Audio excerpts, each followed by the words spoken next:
Today is Tuesday, November 10, 2020, and we are going to be covering Module 1A on semen analysis. My name is Ashok Agarwal. I am the host of this program for the next 2 hours. So welcome to all of you, and we are ready to begin now.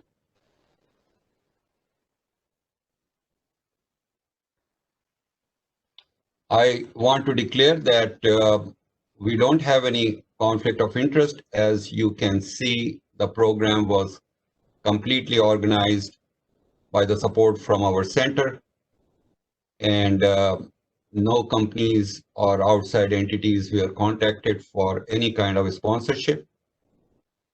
Webcasting was supported by our Cleveland Clinic IT division, David Reichling and David Wolfley.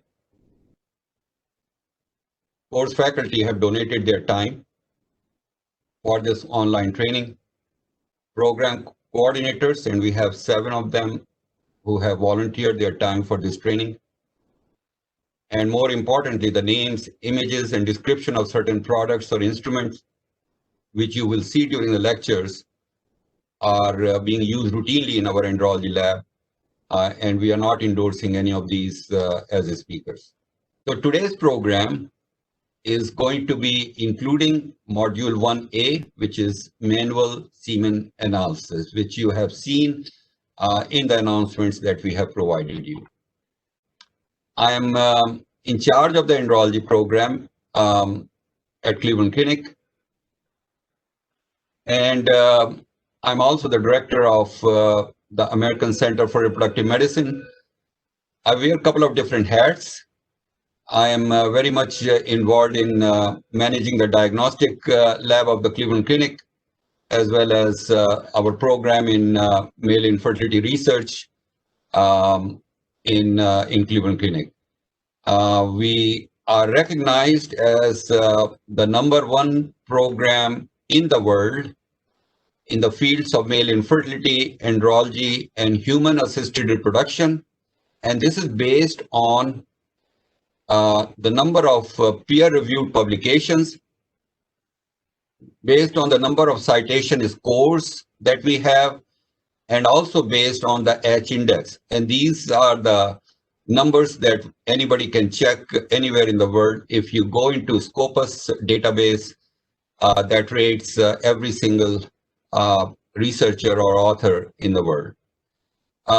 We have a large number of medical textbooks that we have written. More importantly, our program has trained over 1,000 scientists, clinicians, graduate, undergraduate students from United States and from all over the world.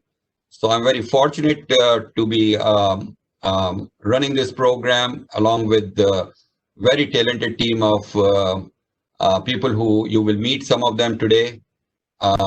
I spent about 10 years at Harvard Medical School, where I was the director of male infertility research in urology at Brigham and Women's, and also an assistant professor at Harvard Medical School. So now let's talk about the program. That is enough of my introduction. So we are going to cover about the COVID-19 crisis and its impact on andrology lab. And this is the first very important lecture because I think the COVID crisis has really touched each and every one of us in every single part of the world. So if you look at it, this is the coronavirus, which really is affecting us. It started this infection. It's a class of SARS-CoV-2 virus. Started back in November, December of 2019, and it was then after a month or two declared as a pandemic by World Health Organization. According to the statistics in the last few days, there are more than 48 million cases around the world which are affected by this very dangerous virus. It's highly infectious, and more than 1.2 million deaths. Just in the United States, we have more than 10 million people who are affected by this virus. and over 220,000 people who have died in this country. Around the world, more than 218 countries have been affected by this virus, which we know started in Wuhan in China. There are conflicting reports about the presence of this virus in male reproductive tissue. We really have very little information which we can tell right now. The thing that we can say, only one study has found SARS-CoV-2 RNA in semen, while several other studies have reported no positive detection. So these are some of the studies which have been published looking at COVID-19 pathology and male infertility. So is the coronavirus one which can be transmitted through semen? Really, the evidence is not very solid. It's the presence of viral mRNA is seen in a very small percentage of infected patients, although few studies with limited sample size were performed. So the data is very weak at this time. The ACE2 receptors, which play an important role in the entry of this virus inside the cells, such as spermatogonia, Leydig, or Sertoli cell, have significantly higher expression of this receptor. And there is a possible involvement of Sertoli cells with the coronavirus, and that can lead to the impairment of blood-testis barrier. And the infected patient have been shown higher LH and lower testosterone LH ratio, which perhaps indicates a possible initial gonadotoxic effect. There are other findings which have come out in a small number of studies. Again, increased DNA fragmentation seen in COVID-19 patient due to inflammation in testis as a possible complication of this virus. Consequent increase in the levels of reactive oxygen species or oxidative stress and psychological stress due to the infection. So there are so many things that have been discussed, but the bottom line is that the evidence is very small from very small number of studies with a small number of subjects. So all in all, the data that we see at this time is very weak. In response to this virus, CDC, which is the central agency called Centers for Disease Control and Prevention in the United States, came out with its guidelines for handling and processing specimens associated with coronavirus disease. And then a host of organizations, which are professional organizations, specifically in the reproductive area, such as American Society for Reproductive Medicine or European Society for Human Reproduction and Embryology. They all came out sometimes in March, April, May, a number of guidelines, position papers, which have been continuously updated as more and more evidence and more knowledge about this complicated virus became available. So there is a number of things that they have provided in these guidelines. And in addition, the Cleveland Clinic put together a host of information in their COVID-19 toolkit on our internet. And right from the day one, they have been providing a wealth of information, guiding all the employees and clinicians and staff who are working at the Cleveland Clinic in terms of the best practice guidelines. So these guidelines, along with those issued by the Center for Disease Control, the World Health Organization, the Department of Health in Ohio, and the Cleveland Clinic, really have offered us the foundation for best practices, which have been developed by our group of staff here and employees in our andrology lab, which we are going to discuss in the subsequent slides. So from this slide onwards, the actual talk was supposed to be delivered by my colleague here, Megan Caraballo, but unfortunately she has a sickness in her family and she could not join. So I'm going to cover this part, which is the objectives of this talk is to talk about the preventive measures, the safety guidelines for patients, laboratory testing and fertility preservation that can be done during the era of COVID, and what are some of the important messages for all of you who are practitioners or laboratory professionals interested in reproductive medicine or reproductive sciences.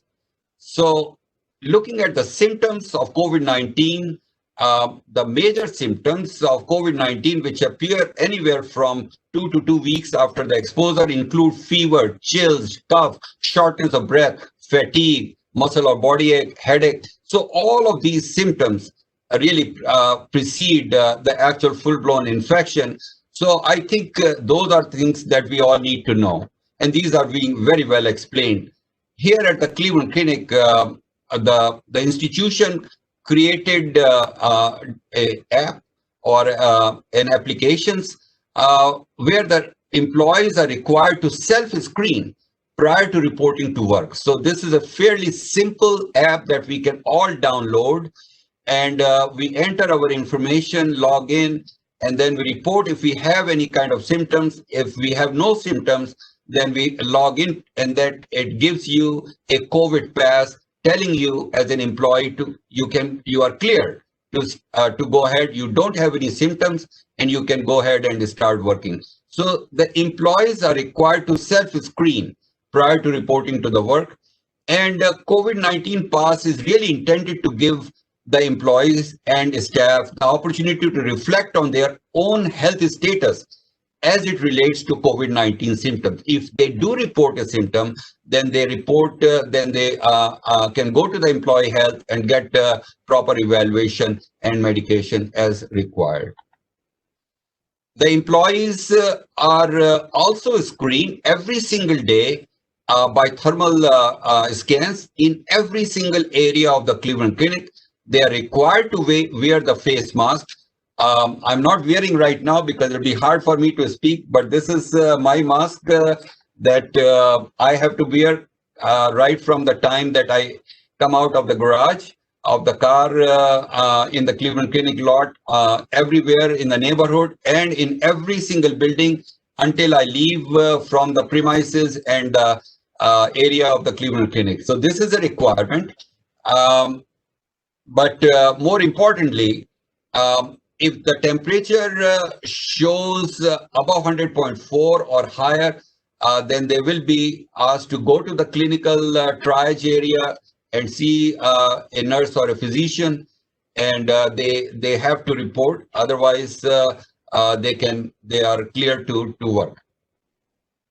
Now, in terms of additional patient screening for scheduling and visiting, these are the guidelines that we have developed based on all the guidelines which are available. As you know, that many of these large organizations, whether it is WHO or CDC, ASRM, ASHRAE, they give hundreds of scenarios and options, but you have to choose and create something which is specific for your own patient, for your own employees, and that takes time. So you cannot just try hundreds of things.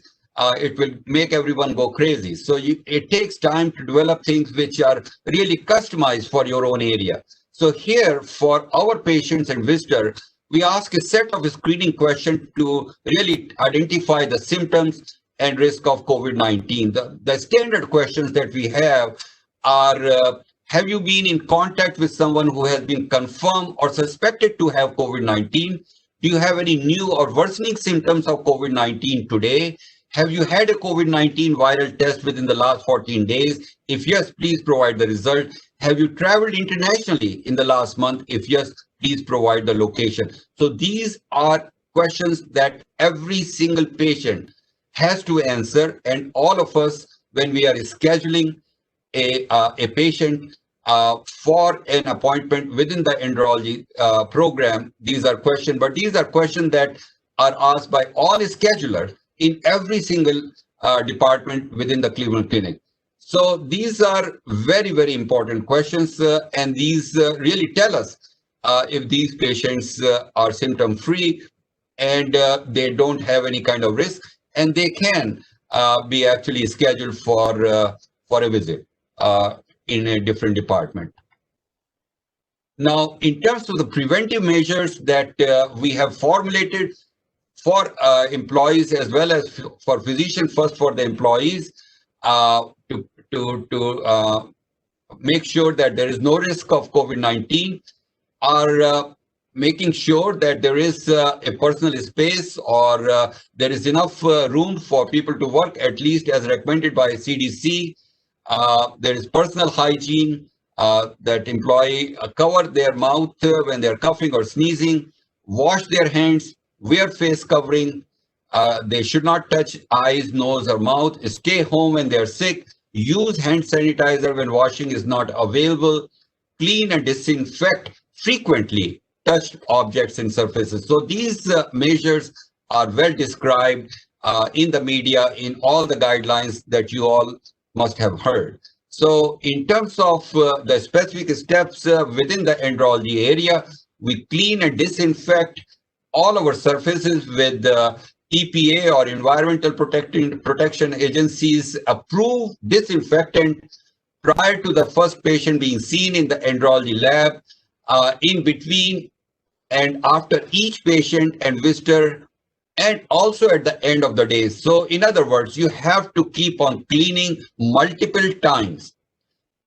You have to clean the laboratories, you have to wipe the waiting areas, you have to clean the collection room. Of course, we have cleaning staff as well for bathroom areas, office and consult room, lunch room, and common space. So our employees are going around, our staff are going out and cleaning each and every area. And this is something that is done multiple times during the day using a variety of disinfectants which we are using. These are variety of bleaches which can kill all kinds of germs and viruses. So we have the more important thing is the contact wet time. This is the amount of time a surface must remain wet when you spray the disinfectant. So you do not want to clean after you spray, you let it wait. And in terms of the contact wet time, each of these products that you see and others that you may be using specify whether it is 1 minute or 2 minutes for it to soak in and do its work on the germs that are spread around or touching all these surfaces which patients or employee may be touching. So this is very important, is not only to spray, but let it soak in and then wipe it nicely.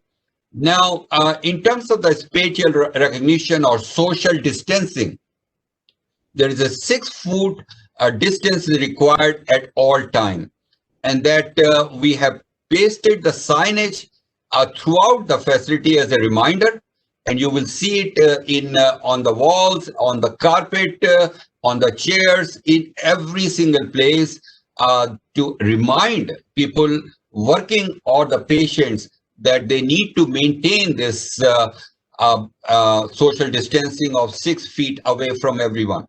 The chairs are being taped, just leaving some chairs, so there is enough space between when the patients are waiting. And also there is lab employees are spaced out within the lab. To minimize the infection, the lab should remove all non-essential items, whether it is coffee supplies, whether it is magazine, all of those should be removed at this time. They should not be kept to clutter because they will collect germs as well. Now, in terms of the hand washing, you probably heard of it, and the most important is to clean with the soap and water, and clean thoroughly, not just to clean in a very quick manner. And we have to, of course, use the PPE, which will come next.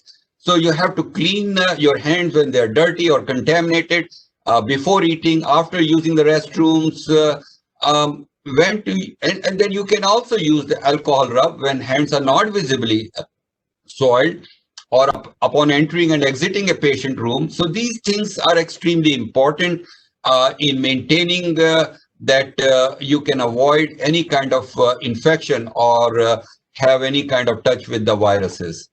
So the other important feature of this is the personal protective equipment, or PPE.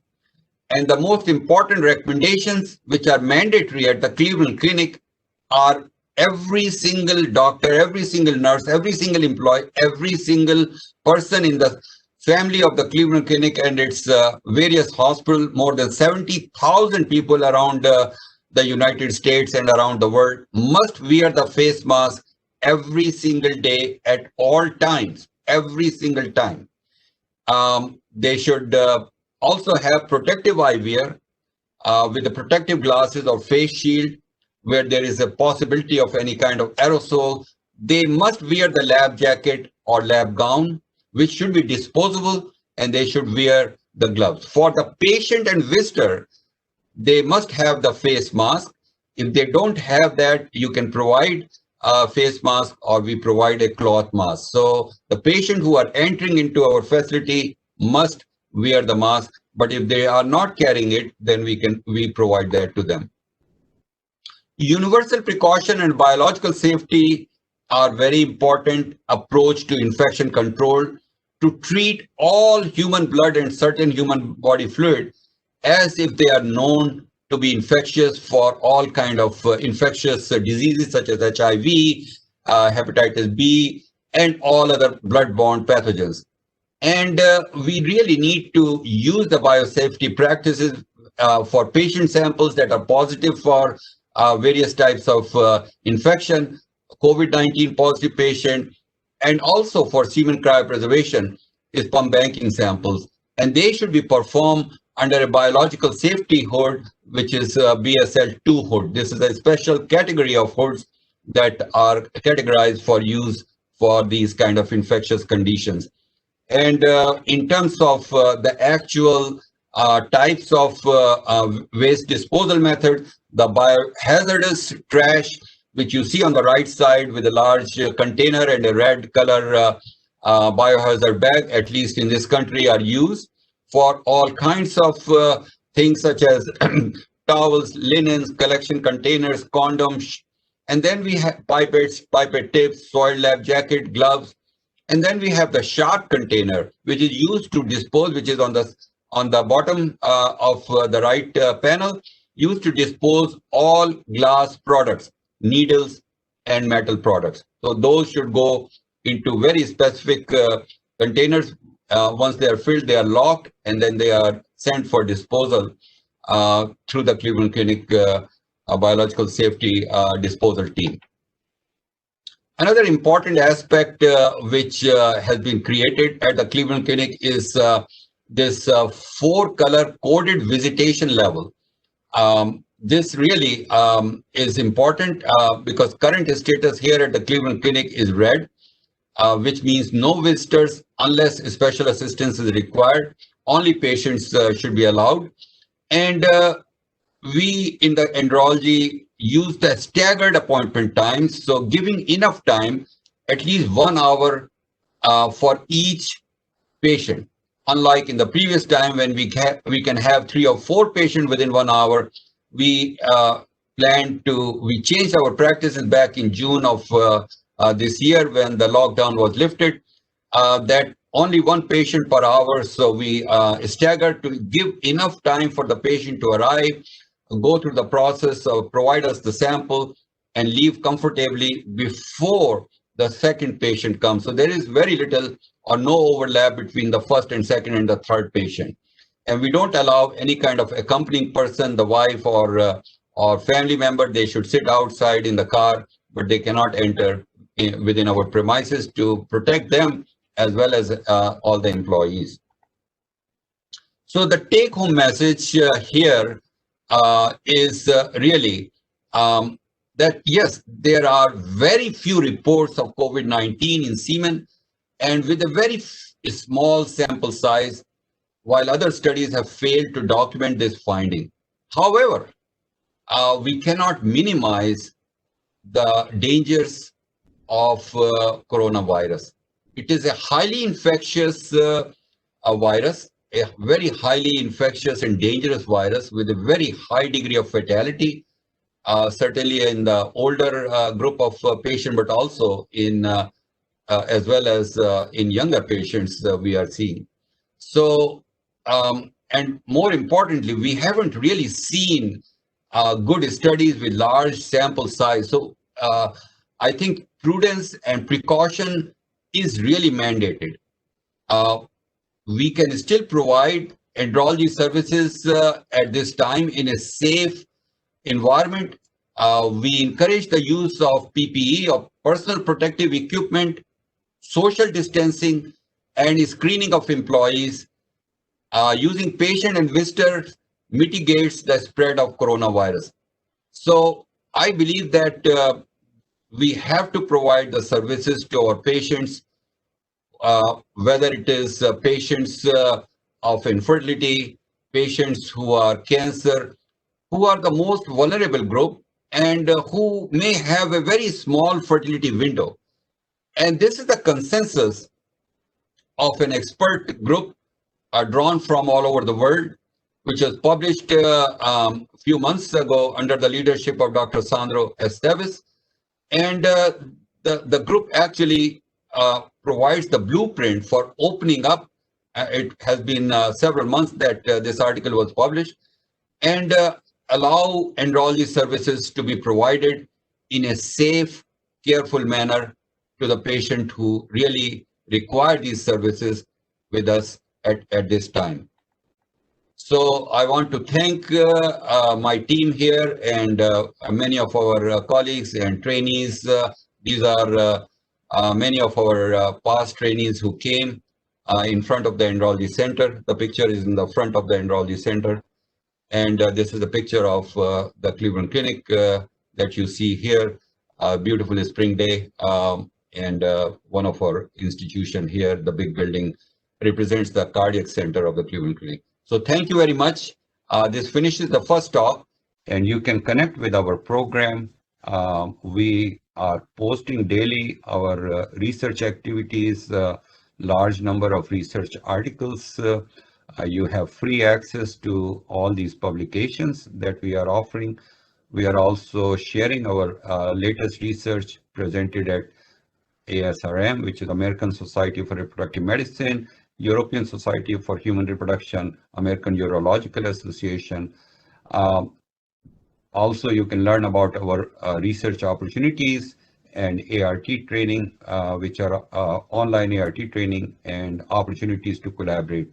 You just have to find me on LinkedIn, Ashok Agarwal Cleveland Clinic, and you can send a request to join.